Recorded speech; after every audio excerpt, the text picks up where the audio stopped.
accompagner les efforts des entrepreneurs burundais féminins dans les différents domaines. Et c'est justement l'occasion de m'interviewer la présidente de la coopération des femmes entrepreneurs du Burundi pour m'indiquer les pistes de financement et ce que les femmes comptent en retirer comme impact, comme bénéfice. Voilà en gros l'objectif de cet entretien, de cette interview. Je vais faire appel à Madame Jacqueline Lézé-Kermier, qui est en sa qualité de présidente de l'association des femmes entrepreneurs, pour nous indiquer les pistes de financement possibles. Merci de m'avoir invité à votre émission. Le plaisir est pour moi. Donc, le sujet de cette interview, c'est précisément le financement des femmes entrepreneurs burundaises. Oui.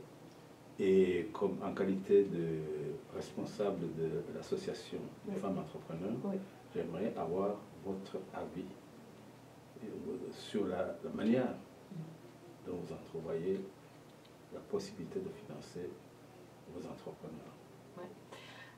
Alors nous, ce qu'on fait, on travaille avec d'autres associations qui sont très établies dans différents coins de Burundi. La question que je souhaiterais quand même vous poser, c'est de pouvoir identifier le besoin de des femmes entrepreneurs. Alors, comme je disais, ces femmes-là ne sont pas éduquées, donc elles essaient de trouver un revenu pour subvenir aux besoins primordiaux de leur famille. Donc, d'abord se nourrir, avoir un toit, donc payer un loyer, surtout dans les villes urbaines. La vie est très chère. Alors, elles doivent se trouver un toit, elles doivent nourrir aux enfants. On sait que la moyenne des femmes au Burundi, des enfants par femme au Burundi est de 5 à 6 enfants.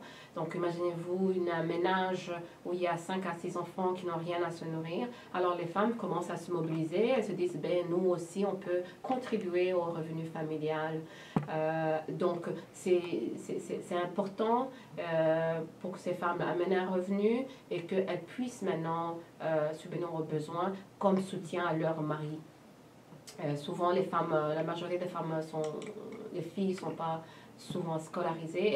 Elles arrêtent l'école plus tôt que les hommes parce qu'elles doivent aider au ménage, à leur famille. Donc, souvent, on privilégie que les garçons continuent les études alors que la fille, elle reste derrière. Elle va aider la mère dans les champs ou dans les tâches quotidiennes. Et donc là, elle manque l'école et puis elles sont découragées et voilà, elles se marient jeunes et voilà, sans éducation, ben, elles sont à la merci du salaire de leur mari et des fois dans les villes c'est très cher. Donc elles commencent à se mobiliser pour se dire oui, peut-être que j'ai pas été à l'école, mais je peux avoir d'autres idées, je peux amener avec un peu de mes ressources physiques, je peux aller subvenir aux besoins de ma famille. Mais pourriez-vous être plus spécifique, par exemple, en décrivant les besoins des entrepreneurs dans le domaine, par exemple, du financement de la trésorerie, de l'achat des stocks? Oui, d'accord, oui. Ouais. Alors, donc, la première des choses, c'est que ces femmes-là, bon, il faut d'abord identifier quel commerce. Quel produit acheter, où est-ce que cette femme-là va faire le business? Est-ce que c'est dans les villes? Est-ce que c'est dans les quartiers? Est-ce qu'elle va aller au marché, chercher un kiosque? Ça veut dire d'abord c'est cher le kiosque, il faut payer les taxes d'État. Est-ce que donc c'est de les aider, de les guider par rapport à où elles habitent. Plus elles vont faire leur commerce loin de leur famille, plus ça va être un peu plus compliqué pour elles parce que il y a le déplacement. Donc le déplacement étant une femme, donc ça demande un peu de force. Donc, dans ce qu'on fait, le besoin, c'est d'abord identifier ce que la femme, elle veut.